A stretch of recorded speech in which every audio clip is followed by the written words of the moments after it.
আসলে সত্যি ভালোবাসা ওই পশুরাই বোঝে, মানুষ বোঝে না। এটা শুধু নিজের শখ ফুর্তি স্বার্থসিদ্ধির জন্যেই সঙ্গে থাকে, আর পশুরা ভালোবাসাকেই ভালোবাসে। তো আজকে গল্প নয়, একটি সত্য ঘটনা। গল্পের শেষে তোমার চোখটা এমনিই ছলছল করে উঠবে। তো চলো গল্পে যাওয়া যাক। তো গল্পের শুরুতেই মস্কোর একটি এয়ারপোর্ট দেখতে পাই। সেখানে ইগান নামে একটি লোককে দেখতে পাই। সে তার প্রিয় পোষ্য কুকুরকে নিয়ে বিদেশ যাচ্ছে। কুকুরটির নাম পালমা। তো যখন সে প্লেনে উঠতে যাবে তখন একজন এয়ার হোস্টেস, এর নাম নিনা, তো সে যখন ইগরের পাসপোর্ট ভেরিফাই করছিল তখন সে তার কুকুর পালমার মেডিকেল সার্টিফিকেট চায়। মানে কুকুরটি সম্পূর্ণ সুস্থ আছে কিনা তার একটা প্রমাণের নথি হলেই হবে। তো ইগারের কাছে পালমার কোনো মেডিকেল রিপোর্ট ছিল না। তো তখন নিনা বলে, এই এয়ারপোর্টেই একটা পশুদের ডাক্তারখানা আছে, আপনি ওখানে যান, ওখান থেকে একটা মেডিকেল রিপোর্ট করিয়ে নিয়ে আসুন, তারপরে আপনি প্লেনে উঠতে পারবেন। তো এরপরে ইগর এয়ারপোর্টের সেই পশুদের ডাক্তারখানায় আসে। তো ডাক্তার পালমাকে চেক করে দেখে তার কানে দুটো ইনফেকশন আছে। তো এর ফলে ডাক্তার আর পালমার মেডিকেল রিপোর্ট দেয় না। তো এরপরে ইগর প্লেনের কাছে আসে এবং সে নিনাকে অনেক করে রিকোয়েস্ট করে আর বলে, পালমার আমি ছাড়া আর কেউ নেই, আমি যদি ওকে রেখে চলে যাই ও তো না খেয়ে মারা যাবে। আমি অনেক কষ্টে একটা চাকরি পেয়েছি, আর আমি যদি আজকে না পৌঁছাতে পারি তো আমার চাকরিটাও চলে যাবে। এবং সে একটা পর্যায়ে নিনার পা পর্যন্ত ধরতে যায়। নিনার পালমাকে দেখে খুবই মায়া হয়। তো নিনা অবশেষে এদেরকে যেতে দেওয়ার জন্য পারমিশন দিয়ে দেয়। আর তখনই সিকিউরিটি ইনচার্জ জুরিনা চলে আসে এবং সে তাদের পারমিশন ক্যান্সেল করে দেয়। সে বলে, এটা কি কোনো চিড়িয়াখানা যে ইচ্ছা মতো প্লেনে উঠে পড়বেন? মেডিকেল সার্টিফিকেট ছাড়া কোনো পশুকেই আপনি প্লেনে তুলতে পারবেন না। তো ইগর এইবারে বুঝতে পারে যে তার এখানে তর্ক করে হাতে পায়ে ধরে কোনো লাভ হবে না। তো এরপরে ইগর একটা চরম সিদ্ধান্ত নেয়, সে পালমাকে এখানে রেখেই চলে যাবে, কারণ তার চাকরিটা খুবই প্রয়োজন, আজকে তাকে যেতেই হবে। তো সে এইবারে একটা বল বার করে দূরে ছুঁড়ে দেয়। স্বাভাবিকভাবেই পালমা ভাবে যে তার মালিক তার সঙ্গে খেলা করছে। নিরীহ পালমা সেই বলটি আনতে ছুট লাগায়, আর এই ফাঁকে ইগর প্লেনে উঠে যায়। তো যখন পালমা বলটি নিয়ে আসে সে দেখতে পায় তার মালিক তাকে ছেড়ে প্লেনে উঠে গেছে। তো এরপরে প্লেনটি টেক অফের জন্য যখন রেডি হচ্ছে, আর তখন পালমা রানওয়েতে প্লেনটির সঙ্গে পাল্লা দিয়ে খুব জোরে ছুটতে থাকে এবং সে একটা সময় প্লেনের সামনে গিয়ে দাঁড়িয়ে পড়ে। অতঃপর পাইলটকে প্লেনটি থামাতেই হয়, আর ওখানে দাঁড়িয়ে পালমা ঘেউ ঘেউ করে তার মালিককে ডাকতে থাকে। তারপরে পালমা প্লেনের জানলার ধারে এসে তার মালিককে ডাকতে থাকে, কিন্তু ইগর ঠাই বসে আছে। সে যেন তার ইমোশন অনুভূতি সব গলা টিপে ওখানেই মেরে ফেলেছে। সে একটি বারের জন্যেও জানলার দিকে তাকায় না। তো এরপরে প্লেনটি টেক অফ করে যায়, আর পালমা পাগলের মতো প্লেনটির পিছনে ছুটতে থাকে। যখন প্লেনটি সম্পূর্ণই আকাশে উঠে গেছে তখন পালমা আকাশের দিকে ফ্যাল করে তাকিয়ে থাকে। তার চোখ দুটো দেখে সত্যি মায়া হয়। সে তো আর কথা বলতে পারে না যে মানুষকে বোঝাবে তার কতটা খারাপ লাগছে, কতটা কষ্ট হচ্ছে। তো এরপরে এয়ারপোর্টের পুলিশদের চোখে পালমা পড়ে যায় এবং তারা পালমাকে ধরার জন্য তাকে ধাওয়া করে। তো পালমা সেখান থেকে পালিয়ে এয়ারপোর্টেরই পাশের একটি জায়গায় চলে আসে। তো সেখানে একটি লোক ছিল, এর নাম টেকনভ। তো এরপরে যখন পুলিশটা এসে টেকনভের কাছে জিজ্ঞাসা করে যে এখানে কোনো কুকুর এসছে কিনা, তো টেকনভ বলে, না না, এখানে কোনো কুকুর আসেনি। তো পুলিশ চলে যায়। তো এরপরে টেকনভ পালমার কাছে আসে এবং সে বুঝতে পারে যে পালমা ক্ষুধার্ত এবং সে পালমাকে খেতে দেয়। তো একটু পরেই এয়ারপোর্ট থেকে প্লেনের শব্দ শুনতে পায়, আর পালমা কোনো দিকে না তাকিয়েই সোজা একদম এয়ারপোর্টের রানওয়েতে চলে যায়, কারণ সে ভাবছে তার মালিক হয়তো ফিরে এসছে। কারণ তার মালিক যখন যাচ্ছিল তখন ওই প্লেনের শব্দটা ওর মনে ছিল, তাই প্লেনের শব্দ শুনে সে ভাবছে তার মালিক হয়তো ফিরে এসছে। তো এরপরে প্লেনের মধ্যে সিন শিফট হয়। সেখানে আমরা মস্কোর মন্ত্রীকে দেখতে পাই, আর প্লেনটি চালাচ্ছিল ভিক্টর নামে একটি পাইলট, আর এই প্লেনেই তার 8 বছরের ছেলে কলিয়াও ছিল। তো প্লেনটি যখন ল্যান্ডিং করতে যাবে এমন সময় রানওয়েতে পালমা চলে আসে। তো প্লেনটি আর ল্যান্ডিং করতে পারে না, প্লেনটি আবার এক চক্কর ঘুরে তারপরে নামে। আর স্বাভাবিকভাবেই এই খবরটা জানার পরে মন্ত্রী খুব রেগে যায় এবং সে সিকিউরিটি ইনচার্জ জুরিনাকে অনেক কথা শোনায়। তো জুরিনা মন্ত্রীর কাছে ক্ষমা চায় আর বলে যে সে এক্ষুনি ওই কুকুরটিকে মেরে ফেলার ব্যবস্থা করছে। আর এইদিকে পালমাকে দেখতে পাই, সে এক দৃষ্টিতে প্লেনটির দিকে তাকিয়ে আছে। সে ভাবছে এই বুঝি তার মালিক প্লেন থেকে নামবে এবং তার কাছে এসে তাকে যত্ন করবে। সে তো আর জানে না যে তার মালিক তাকে সারা জীবনের জন্য এখানে একা রেখে সে চলে গেছে। তো এরপরে এয়ারপোর্টের পুলিশরা চলে আসে এবং পালমাকে ধরার চেষ্টা করে এবং একটা সময় তারা পালমাকে ধরতে সক্ষম হয়। তারা একটি গাড়ির মধ্যে পালমাকে আটকে দেয়। তো এটা দেখে এয়ার হোস্টেস নিনা আর টেকনফ সেখানে আসে এবং তারা পুলিশদের বলে যে কুকুরটিকে তারা যেন ছেড়ে দেয়, কিন্তু পুলিশরা রাজি হয় না। এই নিয়ে তাদের মধ্যে তর্কাতর্কি বেঁধে যায়। আর এই সব কিছু কলিয়া নামে ওই ছেলেটি দেখছিল। তারও ওই কুকুরটির ওপরে খুবই মায়া হয় এবং সে লুকিয়ে ওই গাড়িটির মধ্যে ঢুকে পড়ে এবং সে গাড়ির দরজাটি খুলে দেয় আর কুকুরটি সেখান থেকে পালিয়ে যায়। আর এর ফলে স্বাভাবিকভাবেই পুলিশরা খুবই রেগে যায় এবং তারা কলিয়াকে বকাবকি করতে থাকে। তো এরপরে পাইলট ভিক্টর সেখানে চলে আসে, অর্থাৎ কলিয়ার বাবা, এবং সে পুলিশদেরকে বলে যে এ আমারই ছেলে, আমি ব্যাপারটা দেখছি বলে সে ব্যাপারটা ম্যানেজ করে তার ছেলেকে নিয়ে সেখান থেকে চলে আসে। তো এরপরে আমরা জরিনার অফিসের একটা সিন দেখতে পাই। সে ভিক্টরকে সেখানে ডেকেছে এবং তাকে অনেক কথা শোনাতে থাকে। প্রথমত সে প্লেনটি খুব বাজেভাবে ল্যান্ডিং করিয়েছে, আর দ্বিতীয়ত তার ছেলের কীর্তি। সে আরও বলে যদি তুমি এমন কাজ করতে থাকো তাহলে তুমি ইন্টারন্যাশনাল ফ্লাইটের লাইসেন্স পাবে না। তো ভিক্টর বলে আমার স্ত্রী কিছুদিন আগেই মারা গেছে, তাই আমার ছেলের মনটা সবসময় খারাপ থাকে, আর এই বিষয়টা নিয়েও আমি নিজেও ভুগছি। আর এই সব কিছু টেনশনের মধ্য দিয়ে আমি কাজের মধ্যেও ঠিকভাবে মনোনিবেশ করতে পারছি না। জরিনা বলে আচ্ছা ঠিক আছে, তুমি বিষয়টা দেখো আর তুমি ইন্টারন্যাশনাল ফ্লাইটের জন্য প্রস্তুত থেকো, মানে সে ইন্টারন্যাশনাল পাইলট হবে। তো ভিক্টর তার ছেলেকে নিয়ে একটা ফ্ল্যাটে উঠেছে। তো তাদের কথাবার্তায় বুঝতে পারি যে তাদের বাবা ছেলের সম্পর্ক খুব একটা ভালো না। আসলে কলিয়া মনে করে যে তার বাবার জন্যই তার মা আজকে চলে গেছে, কারণ তার বাবা তার পরিবারকে ঠিকভাবে সময় দিত না। তো কলিয়া তার বাবার সঙ্গে থাকতেই চায় না, তাই সে রাত্রেবেলা ব্যাগ গুছিয়ে একা একাই চলে যাওয়ার জন্য বেরিয়ে আসে। তো সে যখন এয়ারপোর্টে এসে টিকিট কাটতে যায় তখন তাকে টিকিট দেওয়া হয় না, কারণ তার বয়স কম।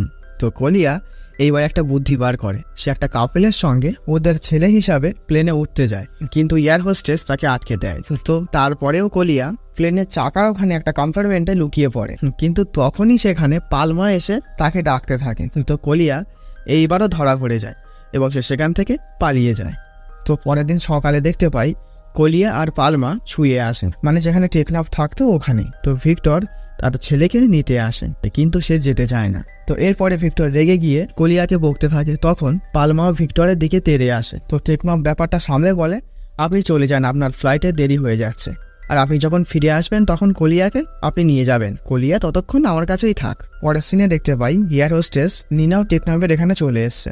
আসলে নিনা টেকনাফেরই মেয়ে, আর এরই মধ্যেই একটা প্লেনের আওয়াজ শুনতে পাওয়া যায়, আর প্লেনের শব্দ পেতেই পালমা সেখান থেকে ছুটতে চলে যায়, মানে সে আবারও এয়ারপোর্টের রানওয়েতে চলে গেছে। তো টেকনাফ তার মেয়েকে বলে এই কুকুরটা প্লেনের শব্দ শুনতে পেলেই ছুটতে চলে যায়। তখন নিনা তার বাবাকে আসল কারণটা বলে যে ওই কুকুরটিকে কিছুদিন আগে ওর মালিক তোকে এখানে রেখে বিদেশে চলে যায়, তাই প্লেনের শব্দ হতেই কুকুরটি ভাবে যে তার মালিক হয়তো তাকে নিতে এসছে, ও তাই দৌড়ায়। তো কলিয়াও ওখানে বসে এই কথাগুলো শোনে এবং তারও কুকুরটির ওপরে মায়া হয়। তো এরপরে কলিয়া ওই কুকুরটির কাছে যায় আর বলে তুমি যেমন তোমার মালিককে মিস করছো তেমন আমিও আমার মাকে মিস করি। তো এরপরে কলিয়া এয়ারপোর্টের বুকিং ডিপার্টমেন্টে যায় এবং সেখানে গিয়ে পালমার মালিক ইগরের ঠিকানাটা চায়, কিন্তু প্রাইভেসির কারণে ঠিকানা দেওয়া হয় না। আর স্বাভাবিকভাবেই সে একটা বাচ্চা, তাকে তো কোনো অবস্থাতেই পাত্তাই দেবে না। তো এরপরেও কলিয়া অনেক রিকোয়েস্ট করে আর বলে যে আমি জাস্ট একটা ছোট্ট চিঠি লিখবো, আর কিছু না। তো আজকেও পালমা একটা প্লেনের পাশে বসে আছে তার মালিকের অপেক্ষায়। তো এক সময় সে একটা লোককে দেখতে পায়, অনেকটা তার মালিকের মতোই। তো পালমা সেই লোকটিকে তার মালিক ভেবে তার পিছনে ধাওয়া করে। তো লোকটি প্লেন থেকে নেমে বাসে ওঠে। তো পালমাও ওই বাসের পিছনে ছুটতে শুরু করে। তো পালমাকে ছুটতে দেখে এয়ারপোর্টের পুলিশটাও পালমাকে ধাওয়া করে, কিন্তু পালমা দৌড়ে এয়ারপোর্টের পুরো মধ্যেই ঢুকে যায় এবং সেখানে প্রায় লণ্ডভণ্ডই করে দেয়। এবং যখন সে লোকটির কাছে গিয়ে দেখে এটা তার মালিকই না, তখন সে কতকটা ফ্যাল করে চেয়েই থাকে। তো এরপরে পুলিশটাও সেখানে চলে আসে এবং তাকে জাল দিয়ে ধরার ব্যবস্থা করে। আর ঠিক সেই সময় সেখানে কলিয়াও চলে আসে এবং সে পালমাকে এবারও ওখান থেকে পালিয়ে যেতে সাহায্য করে। এরপরে পালমা আর কলিয়া একটা ছোট্ট রুমের মধ্যে লুকিয়ে পড়ে, আর তখনই সেই বুকিং এজেন্ট এদেরকে দেখতে পায় এবং এইবারে পালমার উপরে তারও মায়া হয় এবং সে কলিয়াকে ইগরের ঠিকানা দিয়ে দেয় এবং এদেরকে পিছনের একটা দরজা দিয়ে পালিয়ে যেতে সাহায্য করে। তো এদিকে ভিক্টরকে দেখতে পাই, সে তার ফ্লাইট কমপ্লিট করে আসছে এবং সে কিছু সাদা পোশাক পরা পাইলটকে আসতে দেখে। এরা আসলে ইন্টারন্যাশনাল পাইলট, আর এইটাই হবার ভিক্টরের স্বপ্ন ছিল। তো এরপরে সে জরিনার কাছে আসে। আসলে জরিনা ভিক্টরের ওপরে খুবই রেগেছিল। সে বলে, ওই কুকুরটি আর তোমার ছেলে আমাদের অনেক বড় ক্ষতি করে ফেলেছে। তো ভিক্টর কিছুই বলতে পারে না। তো জরিনা ভিক্টরকে বলে যে তুমি যদি ওই কুকুরটিকে আমাদের কাছে ধরে এনে দিতে পারো তাহলে তোমার ইন্টারন্যাশনাল ফ্লাইটের লাইসেন্স আমি দিয়ে দেব। তো ভিক্টর এতে রাজি হয়ে যায়। তো এরপরে সে টেকনফদের ওখানে চলে আসে, যেখানে ওই কুকুরটি আর কলিয়া ছিল, এবং ভিক্টর সঙ্গে করে কুকুর ধরার লোকদের নিয়ে আসে। তো এতে টেকনফ আর নিনাও খুব রেগে যায়, কিন্তু এদের প্রতিবাদ সত্ত্বেও ওরা কুকুরটির গলায় দড়ি বেঁধে কতকটা টেনে হিঁচড়ে নিয়ে চলে যায়। তো এরপরে নিনা এসে ভিক্টরের হাতে একটা চিঠি দিয়ে সে সেখান থেকে চলে যায়। আসলে এই চিঠিটি ছিল তার ছেলে কলিয়া পালমার মালিক ইগরকে যে চিঠিটা লিখেছিল এটা সেটা। তো এরপরে যখন ভিক্টর পালমাকে নিয়ে সেখান থেকে চলে যাচ্ছিল তখন সে ওই চিঠিটি খোলে। তার ছেলে ইগরের উদ্দেশ্যে লিখেছে, আপনার রেখে যাওয়া কুকুরটি এখনও আপনার জন্য অপেক্ষা করছে, আপনি দয়া করে কুকুরটিকে এখান থেকে নিয়ে যান। আসলে মানুষ হোক বা পশু, তার প্রিয় মানুষ তাকে ছেড়ে গেলে সত্যিই কষ্ট হয়। তো এই চিঠি পড়ে ভিক্টর ইমোশনালি হয়ে যায়। তো ভিক্টর এবারে বুঝতে পারে যে তার ছেলে কলিয়া আর কুকুরটিকে আলাদা করে দেওয়া একদম ঠিক হবে না। তো এরপরে ভিক্টর যখন বাড়ির থেকে বেরোয় তখন লুকিয়ে তার ছেলে ওই বৃষ্টির মধ্যেই বেরোয়। সে বুঝতে পারে যে কোহলি কুকুরটিকে বাঁচানোর জন্যই বেরিয়েছে। তখন সে তার ছেলের কাছে এসে বলে, চলো আমরা দুজনা মিলেই কুকুরটিকে বাঁচাই। তো কলিয়া তো খুব খুশি হয় এবং সে তার বাবার গাড়িতে গিয়ে ওঠে। তো তারা যখন যাচ্ছিল তখন পিছন থেকে পালমা গাড়ির জানালা ভেঙে বেরিয়ে চলে যায় এবং ওখানেই খাঁচায় থাকা কুকুরদেরকেও সে মুক্ত করে দেয়। আসলে পালমা খুবই চতুর একটা কুকুর। তো এরপরে ভিক্টররা যখন ডগ শেল্টারে আসে তখন তারা জানতে পারে যে পালমা পালিয়ে গেছে। তো ভিক্টর তো খুবই চিন্তায় পড়ে যায়। কোহলি বলে, আমি জানি পালমা কোথায় গেছে। তো এরপরে তারা টেকনফ যেখানে থাকে এয়ারপোর্টের ওই পাশের ওই জায়গাতে আসে, কিন্তু সেখানেও পালমাকে পাওয়া যায় না। তো এরপরে একটা প্লেনের শব্দ শুনতে পেয়ে হঠাৎ সেখানে পালমা চলে আসে এবং সে ওই প্লেনের দিকে ছুটতে থাকে এবং সে প্লেনের দিকে তাকিয়ে বসে আছে কখন তার মালিক প্লেন থেকে নেমে এসে তাকে আদর করবে। তো এই ব্যাপারটা এইবারে ভিক্টর দেখে এবং সেও অনেকটা ইমোশনালি হয়ে যায়। ভিক্টর বুঝতে পারে যে পালমা পশু হলেও সে ভিতর থেকে অনেকটাই দুঃখী। তো সে এইবারে একটা রিপোর্টারকে ডেকে পাঠায় এবং তার দ্বারাই পালমার কিছু ছবি তুলে সেটি পেপারে ছাপিয়ে দেয়। তো এই নিউজটা যখন জরিনা দেখতে পায় সে খুবই রেগে যায় এবং সে ভিক্টরকে অনেক বকাবকি করতে থাকে যে তুমি ইন্টারন্যাশনাল পাইলট কখনোই হতে পারবে না। আর এমন সময় ফোনটা বেজে ওঠে। আসলে ফোনটা সেই মন্ত্রীই করেছে এবং সে কুকুরের এই ব্যাপারটা নিয়ে ভিক্টরকে অনেক সাধুবাদ জানায় আর তার অনেক প্রশংসাও করে এবং সে স্বয়ং এয়ারপোর্টেই চলে আসে এবং সে পুরো মিডিয়ার সামনেই বলতে থাকে যে ভিক্টর খুবই ভালো একটা কাজ করেছে আর এই কুকুরটির মালিক যেই হন না কেন খুব তাড়াতাড়ি যেন সে এসে কুকুরটিকে নিয়ে যায়। আসলে মন্ত্রী এইসব করছিল পাবলিক সিম্প্যাথি পাওয়ার জন্য, যাতে জনগণ তার দিকেই থাকে। তো এইদিকে পালমা আর কোহলির মধ্যে ভালো বন্ধুত্ব হয়ে গেছে আর এইদিকে পালমা তার মালিকের জন্য এখনও অপেক্ষা করে যায়। দিন যায়, মাস যায়, বছর যায়, পালমা এখনও ওই প্লেনের শব্দ শুনলেই ছুটে আসে। আর এই পালমার তার মালিকের জন্য এই অপেক্ষা এখন সারা বিশ্ব জেনে গেছে। পালমা এখন খুবই ফেমাস, তার কাছে দূর দূরান্ত থেকে লোকজন আসে এবং তার সঙ্গে ছবি তোলে, ভিডিও বানায়। কিন্তু পালমা এসব তো বোঝেই না, সে প্লেনের দিকে তাকিয়েই বসে থাকে কখন তার মালিক ওখান থেকে নেমে তার কাছে এসে তাকে আদর করবে। তো এইবারে এয়ারপোর্ট থেকেই পালমার জন্য ওখানেই একটা থাকার ব্যবস্থা করে দেয়। কিন্তু পালমাকে এখানে রাখায় কোহলি খুশি হয় না।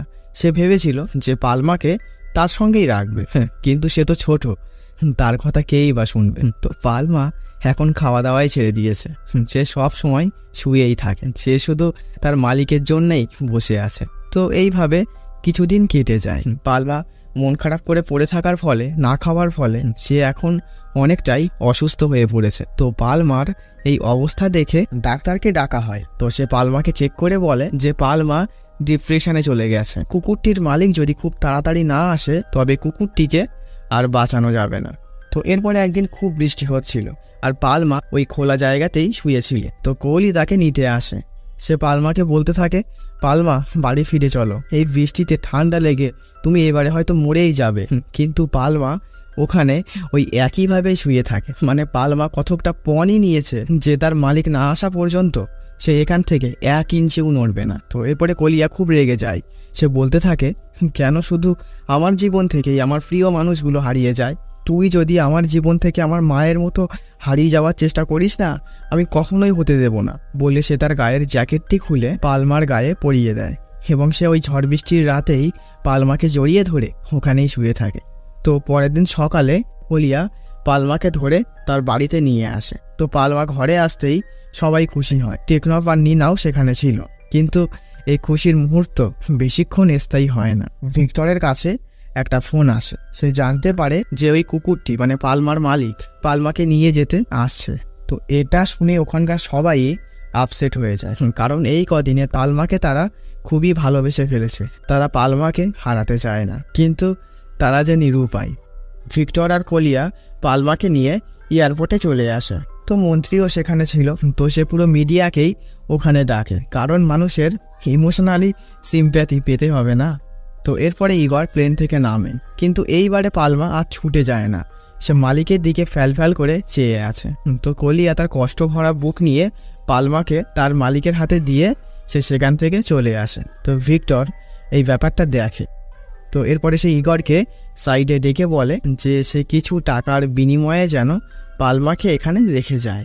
ইগর বলে, আমার টাকার দরকার নেই, আর পালমাকে আমি নিয়ে যেতেও চাই না। আসলে এখানে আমার আশা ওই মন্ত্রীর জন্যই। আমি যদি পালমাকে এখান থেকে না নিয়ে যাই, তবে মন্ত্রী আমার জবটাও কেড়ে নেবে বলেছে। রাজনীতি আলাদাই একটা ব্যাপার। একটা সামান্য পশুকেও এরা ছাড়ে না। তো এরপরে ইগর যখন পালমাকে নিয়ে প্লেনে উঠছিল, তখন পালমা আর যেতে চাইছিল না। সে কলিয়ার কাছে যাওয়ার অনেক চেষ্টা করে, কিন্তু গার্ড পালমাকে ধরে কতকটা জোর করেই প্লেনে তুলে দেয়। আর অদ্ভুতভাবেই সেই দিন ওই প্লেনের পাইলট ছিল ভিক্টর। ভিক্টর শেষ মুহূর্তে প্লেন আর ওড়াতে চায় না। তো এরপরে জরিনা এসে বলে, তুমি কি জানো তুমি কি করছো? তোমার লাইসেন্স ক্যান্সেল হয়ে যেতে পারে। কিন্তু ভিক্টর কিছু না বলে সে প্লেন থেকে সোজা নেমে আসে। আর এইদিকে একজন এয়ার হোস্টেস ইগরের কাছে গিয়ে বলে, আপনার কুকুরের মেডিকেল সার্টিফিকেট দেখান। কিন্তু মেডিকেল সার্টিফিকেট তো নেই, আর এই সার্টিফিকেটের জন্যই পালমাকে সে প্রথমবারে নিয়ে যেতেই পারিনি। তো তখন মন্ত্রী বলে, এসব কি হচ্ছে? তখন জরিনা বলে, স্যার এটাই তো আমাদের নিয়ম। তো মন্ত্রী এইবারে ভ্যাবাচাকা মেরে যায়। তো এদিকে ইগর পালমার চোখের দিকে তাকিয়ে বুঝতে পারে যে পালমা আসলে তার সঙ্গে যেতেই চায় না। তো সে পালমার গলা থেকে চেইনটা খুলে নেয় আর পালমাকে যেতে বলে। আর পালমা সেখান থেকে এক ছুটে কলিয়ার কাছে চলে আসে এবং সে হারাধন ফিরে পেয়ে খুবই খুশি। সে পালমাকে জড়িয়ে ধরে তাকে অনেক আদর করতে থাকে। আসলে মানুষই স্বার্থপর, নিজের স্বার্থে এরা সবাইকেই ছাড়তে রাজি। কিন্তু পশুরা এক্স্যাক্ট ভালোবাসাটা বোঝে। কে তাকে সত্যিই ভালোবাসে এরা ঠিক চেনে, আর কারা তাকে শখ ফুর্তির জন্য শুধুই সঙ্গে রেখেছে বা ব্যবহার করছে সেটাও তারা বুঝতে পারে, শুধু বলতে পারে না। তো গল্পটি তোমাদের কেমন লাগলো অবশ্যই জানিও। তো আজকের মতো টাটা।